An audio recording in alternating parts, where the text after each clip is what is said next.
Bonjour, c'est Ursule encore. On est le 8 novembre 2019.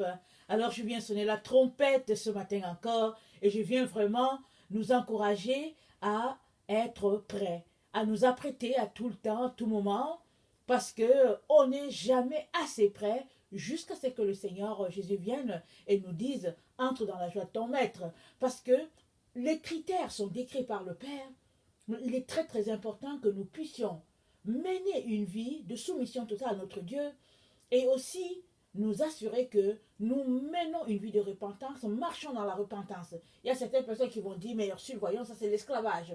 Parce que Jésus-Christ nous a rachetés, il nous a délivrés, on n'est plus sous la loi. Il ne s'agit pas de loi. Il s'agit que quand tu marches devant ton Dieu et que tu veux lui être agréable à tout moment, tu fais donc tout pour ne pas avoir à tes pieds un boulet qui est rattaché par exemple au péché, à la séduction. Et ça, c'est à toi de le faire, c'est à moi de le faire. Ce n'est pas à Jésus de le faire. Pour nous, il a déjà payé le prix. Il a déjà assuré notre rachat. Et maintenant, si nous croyons que nous acceptons son sacrifice, il est donc important que nous puissions aussi nous dépouiller des œuvres de la chair, parce que Jésus-Christ s'est dépouillé des œuvres de la chair, d'autant plus qu'il a marché comme un être humain sur cette terre. Amen. Que le Seigneur nous donne vraiment d'arriver à ce niveau-là et de comprendre et de saisir que notre amour pour notre Seigneur Jésus-Christ doit toujours nous pousser à agir ainsi. Amen. Alors aujourd'hui, je viens parler de la femme doucereuse. Elle peut être l'un d'entre nous. Amen. Quand bien tu serais un homme, alors quand la Bible parle de la femme doucereuse, il parle de l'esprit derrière une telle femme. Alors la femme, la Bible parle souvent de femme ou bien d'homme en parlant de gente féminine ou de gente masculine, mais aussi, souvent quand la Bible parle de femme, elle parle de doctrine, elle parle de religion, elle parle d'esprit. Amen. Comme la Bible parle de la femme d'Apocalypse 17, et cette femme-là, elle est prise, elle est remplie d'esprit de Jézabel. Ou bien la Bible dit que, alors Dieu a marqué les 144 000, c'est des personnes qui ne se sont pas souillées avec une femme, avec des femmes. Et ça veut dire les personnes qui ne sont pas souillées avec une doctrine quelconque. Alors, il est donc important que toi et moi saisissions qu'il s'agit ici de doctrine, d'esprit qui nous anime quand nous marchons, nous vivons dans nos activités de tous les jours. Quel esprit nous anime? Parce que l'esprit qui nous anime va nous donner de nous conduire devant le trône ou va nous en éloigner. Amen. Il est donc très très important que tu puisses t'examiner, même si tu te réclames chrétien, et vérifier à ton niveau si vraiment tu marches avec le Seigneur Jésus-Christ ou bien tu es juste quelqu'un qui aime les avantages qui découlent de lui et quand vient le moment de mettre en pratique la parole de Dieu, non, tu ne veux pas. Amen. Alors, lisons Proverbe 6, le verset 20 à 26.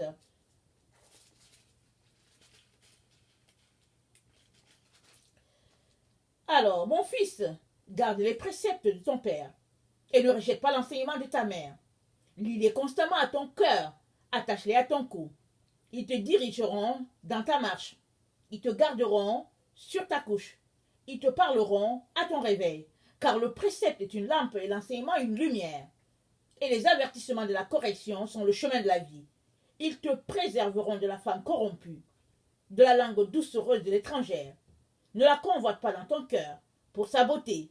Ne te laisse pas séduire par ses paupières. Car pour la femme prostituée, on se réduit à un morceau de pain. Et la femme mariée est un piège à la vie précieuse. Amen. Donc voilà, écoutez, un tel esprit, ça peut se retrouver partout. Que tu sois marié ou que tu ne le sois pas, que tu sois un homme ou bien que tu sois une femme, que tu sois adulte ou bien enfant, que tu sois en santé ou bien que tu sois malade. Peu importe cet esprit-là, ça se retrouve partout. Que tu sois dans le monde, que tu ne le sois pas, que tu sois le Seigneur, c'est un esprit. Il s'agit d'un esprit ici. Alors, si on parle directement de la femme corrompue aux lèvres doucereuses, de la femme adultère, etc., on est tout simplement en train de parler ici de quelqu'un en qui tu ne peux pas te confier. Quelqu'un en qui tu peux pas te reposer. Parce que la personne qui est adultère, c'est une personne qui n'a pas un partenaire. Un seul partenaire. Parce qu'on est marié ou bien on ne l'est pas. Alors si on n'est pas marié, on garde son corps tranquille parce qu'on n'est pas marié. Et si on est marié, le corps de l'un, c'est pour l'autre. C'est ça que la Bible nous dit. Maintenant, Si tu es marié et que tu prends toujours plaisir à aller dehors, alors la Bible t'appelle adultère. Si tu n'es pas marié et que tu prends plaisir à aller dehors, la Bible appelle cela fornication. Alors très très souvent, les enfants de Dieu se retrouvent à être adultères vis-à-vis de leur père, ou bien ils se retrouvent en train de forniquer vis-à-vis de leur père. Comment cela? C'est qu'au lieu de s'en tenir au conseil de Dieu le Père, au lieu de s'en tenir aux préceptes, au lieu de s'en tenir aux avertissements, les corrections du Père, au lieu de s'en tenir à l'enseignement du Père, alors on trouve souvent plaisir à aller dehors, à aller en tout cas s'amuser, à avoir du flirt avec d'autres personnes, avec d'autres religions, par exemple le bouddhisme, par exemple la religion musulmane, par exemple la religion, la scientologie, la Rose-Croix, la franc-maçonnerie, toutes sortes, on peut mettre dedans toutes sortes de religions. Pourquoi? Qu'est-ce qui fait que quelqu'un qui se réclame par exemple de Jésus-Christ se retrouve à aimer d'autres doctrines et puis d'autres valeurs? C'est parce que cette personne-là n'est pas fidèle à son Dieu. Et pourquoi elle n'est pas fidèle à son Dieu? La Bible nous dit au verset 23, elle dit que car le précepte est une lampe et l'enseignement une lumière. Alors si tu ne marches pas sur les préceptes du Père et que tu ne suis pas ses enseignements, tu vas te retrouver automatiquement dans les ténèbres. Parce que l'enseignement du Père, c'est une lumière. Et la parole de Dieu nous a déjà parlé clairement. Et dans Jean 1, on connaît ce verset-là pour ceux qui se réclament du Seigneur. Et quand même, j'aimerais quand même qu'on se réfléchisse un peu la mémoire à certains niveaux. Amen. Alors, Jean 1, il dit... Attendez.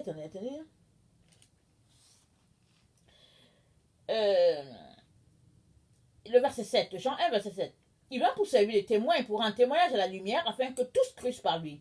Il n'était pas la lumière, parlant de Jean-Baptiste, mais il parut pour un témoignage à la lumière, car la lumière était la véritable, cette lumière était la véritable lumière qui en venant dans le monde éclaire tout homme. Elle était dans le monde, et le monde a été fait par elle, et le monde ne l'a point connue. Elle est venue chez les siens, et les siens ne l'ont point reçue. Mais à tous ceux qui l'ont reçue, à ceux qui croient en son nom, elle a donné le pouvoir de devenir enfants de Dieu, lesquels sont nés, non du sang, ni de la volonté de la chair, ni de la volonté de l'homme, mais de Dieu. Et la parole a été faite chair. Et elle a habité parmi nous, pleine de grâce et de vérité, et nous avons contemplé sa gloire comme une gloire. Nous avons contemplé sa gloire comme une gloire. Attendez, nous avons contemplé sa gloire, une gloire comme la gloire du Fils unique, venu du Père. Donc, Jésus, c'est cette lumière-là. Alors, si tu écoutes les préceptes du Père et que tu suis ses enseignements et que tu les mets en pratique, tu es en train de marcher sous la lumière de Jésus. Tu es dirigé par la lumière de Jésus. Jésus t'éclaire. Parce que les principes du Père, ce sont ces principes-là que Jésus-Christ est venu nous donner d'appliquer et te mettre en pratique dans notre vie. Mais si tu ne marches pas selon ces principes, automatiquement tu es en train de marcher dans les ténèbres. Et la Bible nous dit que nous sommes dans le temps où les ténèbres sont en train de couvrir la terre. Les ténèbres couvrent la terre. Mais la gloire de Dieu s'élève sur Israël et la gloire de Dieu s'élève sur tout enfant de Dieu qui se réclame de ce Dieu-là et qui a décidé de marcher selon les principes de Dieu, selon les enseignements qu'il a donnés à son peuple Israël. Il est donc très très important que tu t'assures que tu n'es pas en train de marcher selon une loi farfelue, laquelle prône que parce qu'on est sauvé, on est sous une certaine grâce et puis bon, vraiment on n'a plus besoin de marcher sous une certaine loi. Mais quand tu es avec Dieu là, tu ne sais pas ce qu'on appelle loi. Tu l'aimes tellement que tu ne vois pas de problème à observer certaines choses. Parce que pourquoi tu les observes? Tu les observes parce que tu l'aimes. Parce que tu sais que ça lui fait plaisir que tu puisses marcher dans la lumière. Si bien que tu ne vois pas l'utilité de mentir. Parce que la personne qui ment, par exemple, c'est une personne qui est orgueilleuse. Pourquoi est-ce qu'elle ment? Elle ment parce qu'elle est en train de cacher quelque chose. Elle ne veut pas qu'elle soit révélée, que ses ténèbres soient révélées, alors elle ment. Mais une personne qui marche sur les enseignements du Père, qui a la crainte de Dieu dans son cœur, lui n'a pas de problème à être transparent. Alors il ne voit pas, il ne verra pas l'utilité de mentir. Il est donc important que, marchant avec Jésus-Christ, que tu puisses prier jusqu'à arriver au stade où tu ne trouves pas pénible les commandements de Dieu. Il y a des enfants de Dieu qui disent qu'ils sont chrétiens, mais ils trouvent pénibles les commandements de Dieu. Ils se plaignent même, ils se disent, mais pourquoi est-ce qu'on ne peut pas faire ce qu'on veut? Si c'est comme ça que tu réfléchis, il faudrait que tu révises ta compréhension de la parole de Dieu. Parce que Dieu est esprit. Et tout ce qui s'approche de lui doit s'approcher de lui en esprit, en vérité. C'est Jésus qui nous l'a révélé. Dieu n'est pas le matériel que nous sommes, il n'est pas chair. Nous sommes faits d'argile. Et il a soufflé en l'homme. Et puis voilà, c'est devenu une âme vivante. Mais Dieu est esprit. Alors pour venir t'entretenir avec lui, tu as besoin de te hisser au stade d'esprit. Et qui dit esprit, dit mort de la chair. Alors vu que tu es un être de chair, si tu veux parler avec Dieu, il est donc important que tu te hisses au niveau de l'esprit. Alors tu es appelé à faire mourir la chair en toi. Et faire mourir la chair en toi, c'est quoi? C'est clouer toutes tes passions, tes désirs, tout ce que ta chair aime, c'est mettre cela sous tes pieds. Marcher dessus. Alors, là, l'esprit sera élevé en toi. Alors, l'esprit de Dieu prendra contrôle de ta personne. Et il prendra contrôle de ton esprit. Parce que nous sommes les êtres humains, nous avons des esprits. Dieu a créé chacun avec un esprit. Alors, nous avons tous l'esprit. Alors la Bible dit que l'esprit de l'homme, c'est la lampe de l'éternel. Question de dire que pour que Dieu te parle, ou bien qu'il me parle, il parle à travers notre esprit. Alors tu as besoin de dépouiller ton esprit de toutes les souillures pour que finalement tu parviennes à saisir ce que Dieu est en train de te dire dans ton esprit, parce que là il aura pris contrôle de ton esprit et il est là en toi. C'est une affaire de remplacer l'esprit, ton esprit d'homme, avec l'esprit de Dieu. De telle sorte que Dieu peut communiquer avec toi. Et ça là, c'est pas parce que tu es un homme, une femme, que bon, il y a des préférences. Non. Toute personne qui se rend disponible attire à elle la présence de Dieu. Et fait que Dieu trouve agréable de venir dans la présence d'une telle personne. Et c'est pour cela que attendez, c'est pour ça que Proverbe 6, 57 nous dit que le précepte est une lampe et l'enseignement une lumière. Et si tu veux vraiment être proche de Dieu, il est donc important que tu marches selon les principes de Dieu, ses enseignements, et puis la correction qu'il te donne. Il fait tout cela pourquoi? Parce qu'il t'aime. Il veut que ta vie soit loin du péché. Parce qu'avec le péché, c'est la mort. Le péché conduit à la mort, c'est ce que la Bible dit. Et Dieu ne veut pas que tu finisses par mourir. Alors, il te donne ses préceptes, ses enseignements. À toi de les mettre en pratique. À toi d'obéir. À toi de vivre selon les conseils de Dieu le Père. Amen. Alors,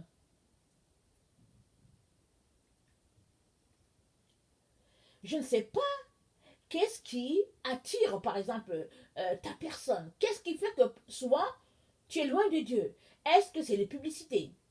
Est-ce que c'est ton habillement? Est-ce que c'est ta manière de parler? Est-ce que c'est quelque chose, une chaussure, un sac? Toutes ces choses-là nous éloignent de Dieu. Parce que l'esprit qui est en arrière de toutes ces choses-là, c'est l'esprit de séduction. Alors la Bible nous dit, éloigne-toi d'une telle personne. Éloigne-toi d'une telle chose. Éloigne-toi d'un tel esprit. Parce que ça va te conduire loin de Dieu. Amen. Alors, le verset... Attendez, il faut que je m'assure. Le verset 20, le verset 30 à 31 nous dit ceci. On ne tient pas pour innocent le voleur qui dérobe pour satisfaire son appétit quand il a faim. Si on le trouve, il fera une restitution au centuple. Il donnera, au septuple, pardon, il donnera tout ce qu'il a dans sa maison. Question de dire que tu ne seras pas innocent avec tous les actes que tu poses. C'est pas possible. Question de dire que tu récolteras de tout ce que tu auras sémé. Il est donc important que tu t'assures que tu n'auras pas à rougir un jour devant Dieu le Père, te réclamant de son enfant. Parce que souvent on se réclame d'appartenir à Dieu.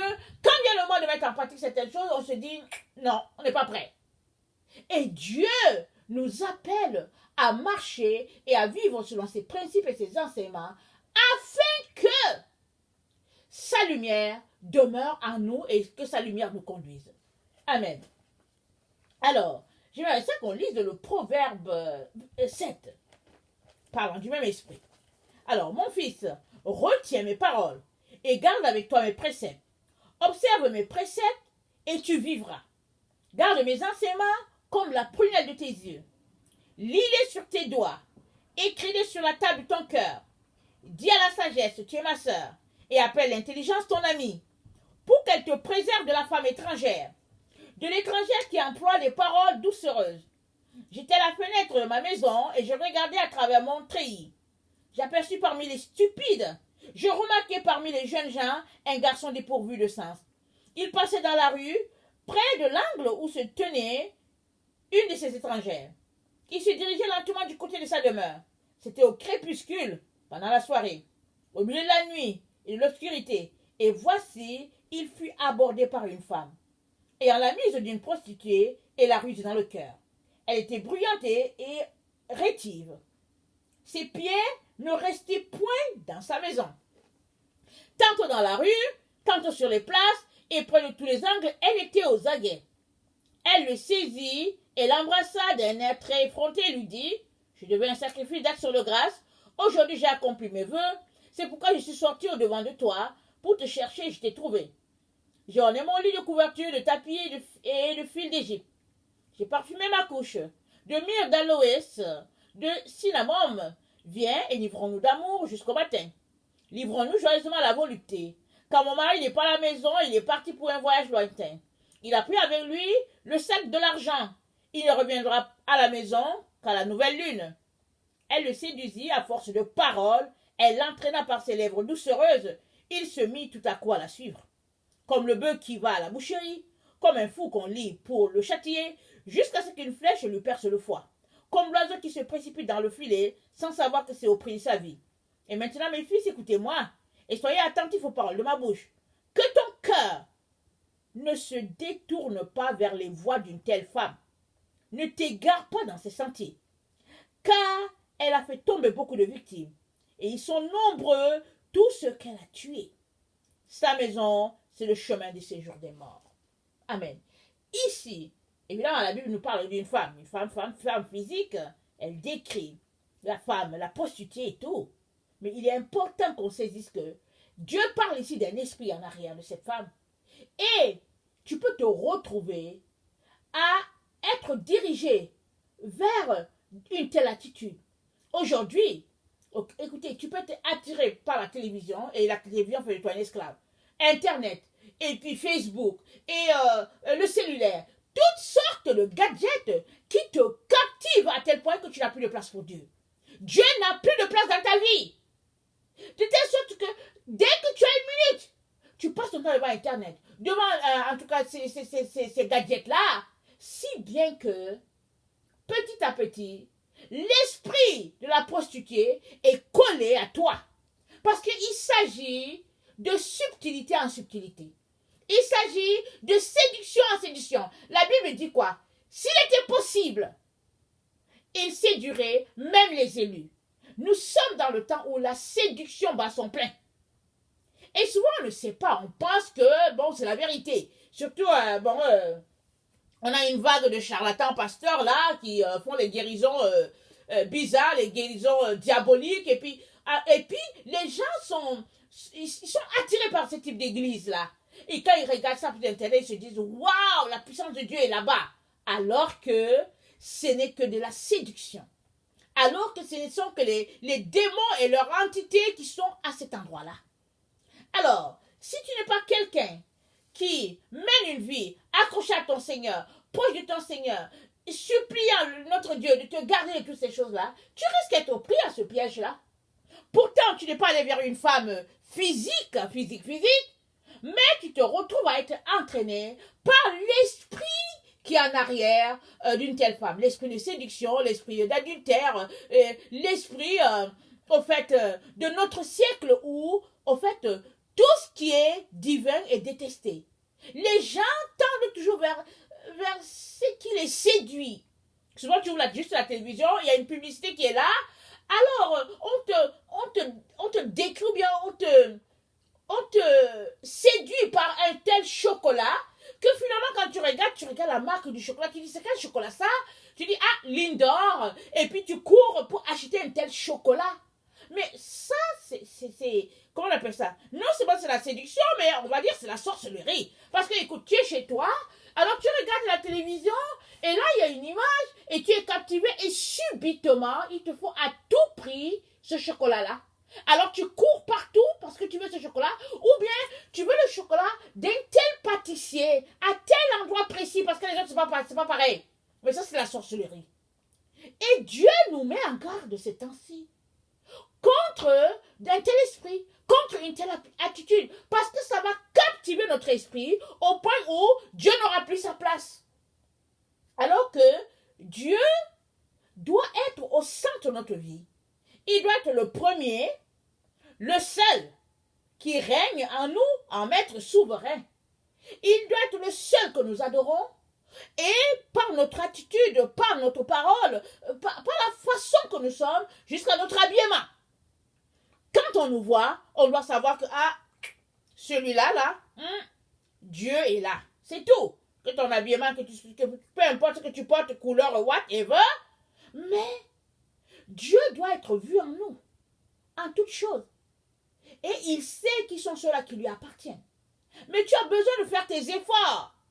Tu as besoin de choisir, de te détourner de tout ce qui gruge ton temps, au point où Dieu passe en second. Parce que l'Ecclésiaste a dit quoi? Il y a un temps pour toutes choses. Un temps pour rire, un temps pour pleurer, un temps pour embrasser, un temps pour se décoller l'embrassade, un temps, en tout cas, il y a un temps pour toutes choses. Dieu va donc nous juger ou bien nous récompenser ou bien en fonction du temps que nous avons géré, notre temps géré sur la terre. Alors, à quoi passes-tu ton temps? Tu passes ton temps à quoi? Parce que l'amour se mesure en temps. Si tu aimes ton Seigneur, le temps, dans les 24 heures, on devrait voir que les 24 heures, tu l'as passé, en tout cas avec ton Seigneur, à grande partie. Mais si tu aimes ton Seigneur, et que sur les 24 heures, peut-être que tu dors, je ne sais pas si c'est 6 heures ou 7 heures, et que maintenant le reste du temps, tu passes 1 heure avec Dieu, alors il y a un problème. Oui, il y a un problème. La Bible dit, veillez en tout temps, priez en tout temps, priez en tout temps. Qu'est-ce que ça veut dire prier en tout temps? Ça veut dire que nos pensées doivent être constamment vers ce Dieu-là, de telle sorte que même si on n'est pas à genoux dans un lieu de prière, notre esprit devait toujours être en communion, constante avec l'Esprit de Dieu. Et en toute chose, de prier pour dire Seigneur, aide-nous à passer à travers. Aide-nous à ne pas tomber dans la séduction. Et ça, là, c'est un style de vie. C'est une manière d'être. Et le choix te revient. Amen.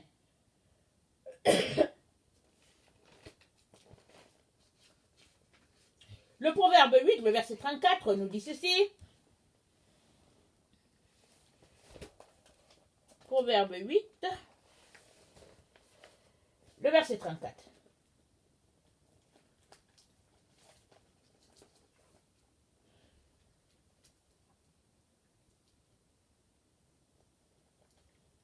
Heureux l'homme qui m'écoute, qui veille chaque jour à mes portes, et qui en garde les poteaux. Car celui qui me trouve a trouvé la vie, et il obtient une faveur de l'Éternel. Si tu trouves Dieu, tu obtiens une faveur, c'est une faveur. Pourquoi? Parce que tu seras constamment connecté à Dieu. Et tu vas tellement l'aimer. Et il va diriger tes sentiers de sorte qu'il va te faire échapper des pièges que l'ennemi te tend. Heureux l'homme qui m'écoute et qui veille chaque jour à mes portes. Est-ce que tu es quelqu'un qui est veillé aux portes de Dieu? Est-ce que tu es quelqu'un qui est constant aux portes? Entre le prier, entre le supplier. C'est à toi de choisir un style de vie tel que tu sois agréable à ton Dieu. Amen. Proverbe 10, le verset 3-4. L'Éternel ne laisse pas le juste souffrir de la faim, mais il repousse l'avidité des méchants. L'Éternel repousse l'avidité des méchants. Vous savez, quand on marche loin du Seigneur, on est avide de certaines choses. Et souvent, ça nous prend comme un esprit. Et puis bon, il faut à tout prix qu'on ait cette chose-là tout de suite. Mais quand on s'arrête, on se dit, mais est-ce que c'était nécessaire? Souvent, on achète des choses, on n'en a même pas besoin. Souvent, on se met, on dit, oh, je vais acheter, oh, je vais prendre ceci, je vais prendre ces légumes-là. On le prend et on s'en va, on ne le mange même pas. Et puis finalement, il pourrit dans le réfrigérateur. On a certaines passions, certains désirs vraiment qui ne sont pas de Dieu. Mais si tu marches proche de Dieu, il t'aidera non seulement à gérer de ton temps, à faire ce qui est nécessaire et à repousser toutes les autres choses, et il te donnera aussi d'être constamment connecté, de sorte que tu reçoives le maximum de lumière du trône divin. Amen. Le verset 8 nous dit, « Celui qui est sage de cœur reçoit les préceptes, mais celui qui est insensé des lèvres court à sa perte. Celui qui est sage de cœur reçoit les préceptes. » Alors, les préceptes que tu reçois, c'est fonction de ta vie de sagesse. Dieu donne les préceptes à tout le monde, c'est dans sa parole, c'est là. Comment se fait-il qu'il y a certains qui saisissent cela et d'autres pas? C'est parce que ceux qui ne le saisissent pas manquent de sagesse. Ils sont séduits. Ils se comportent en insensés. Ils croient des choses farfelues, des choses qui ne sont pas vraies. Ils croient cela.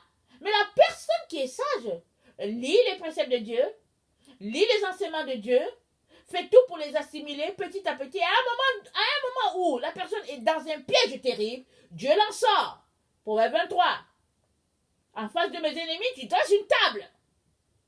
Dieu est toujours là, avec ceux-là qui le placent en priorité et ceux-là qui trouvent la joie, le bonheur à méditer les préceptes de Dieu. Mais si toi, tu perds ton temps dans les choses farfelues de ce monde, dans la séduction de ce monde, tu risques de te retrouver épris par la femme aux lèvres doucereuses, ou bien par la femme, comment on appelle ça, la femme corrompue aux lèvres doucereuses. Parce que les lèvres doucereuses, c'est la flatterie. Ça dit du n'importe quoi, mais Dieu seul sait que c'est du mensonge.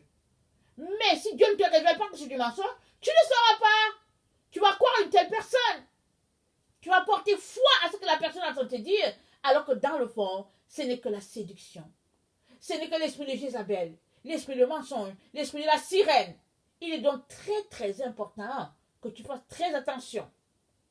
Et que tu ne mordes pas à tout ce qui t'est dit. Que tu ne boives pas de l'eau, comme on dit, à ce qui t'est dit. Question de dire, ok, on conclut que oui, tu as dit ce que tu as dit, j'approuve. Non. Aujourd'hui, on ne sait même pas qui est qui. Si Dieu n'ouvre pas tes yeux, tu ne sauras pas. Parce que la séduction est partout. C'est dit, s'il était possible, il séduirait même les élus. Alors, l'élu est élu, pourquoi? Parce qu'il reste proche de Dieu. Il supplie le Seigneur. Oh, Jésus, viens à mon secours. Aide-moi. Il fait tout pour être élu. Comment? En se séparant de la mondanité, en se séparant de tout ce qui est, comment on appelle ça, de tout ce qui est péché, tout ce qui est ténèbres, afin que la lumière divine puisse vraiment puisse faire son œuvre dans sa vie. Alors, les ténèbres, c'est quoi? C'est beaucoup de choses. C'est tout ce qui n'est pas lumière. C'est tout ce qui n'est pas... C'est tout ce que Jésus n'approuve pas. Alors, c'est beaucoup de choses. Beaucoup, beaucoup de choses. Souvent, tu peux juste t'habiller, te disant que tu t'es bien habillé alors que c'est ténèbres, parce que Dieu n'approuve pas. Souvent, tu peux juste dire une chose en disant, bon, c'est pour rire, alors que Dieu n'approuve pas parce qu'il a dit de s'éloigner des plaisanteries. Donc, c'est à toi de prendre la Bible, de regarder qu'est-ce que le Père aime et de mettre cela en pratique parce que tu aimes le Père. Parce que tu es appelé à poser des actions en fonction de ton amour du Père. Plus tu l'aimes, plus tu te sépareras des ténèbres et mieux tu pourras discerner le bon esprit du mauvais esprit. Amen.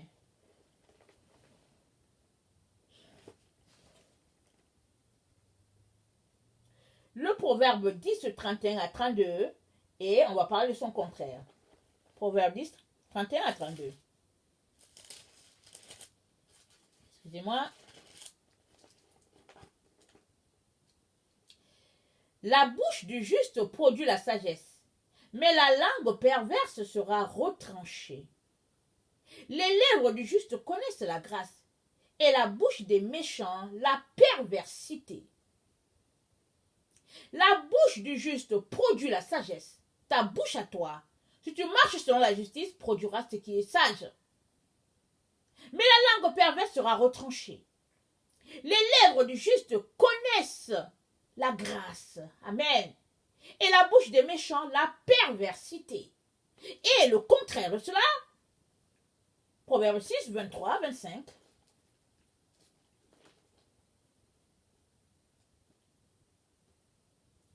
Car le précepte est une lampe et l'enseignement une lumière. Et les avertissements, la correction sont le chemin de la vie. Ils te préserveront de la femme corrompue, de la langue doucereuse de l'étrangère. Ne la convoite pas dans ton cœur pour sa beauté. Ne te laisse pas séduire par ses paupières. Car pour la femme prostituée, on se réduit à un morceau de pain. Et la femme mariée tend un piège à la vie précieuse. Quelqu'un mettra-t-il du feu dans son sein sans que ses vêtements s'enflamment? Quelqu'un marchera-t-il sur des charbons ardents sans que ses pieds soient brûlés? Il en est de même pour celui qui va vers la femme de son prochain. Quiconque la touche ne restera pas impuni. On ne tient pas pour innocent le voleur qui dérobe, pour satisfaire son appétit quand il a faim. Si on le trouve, il fera une restitution au septuple. Il donnera tout ce qu'il a dans sa maison.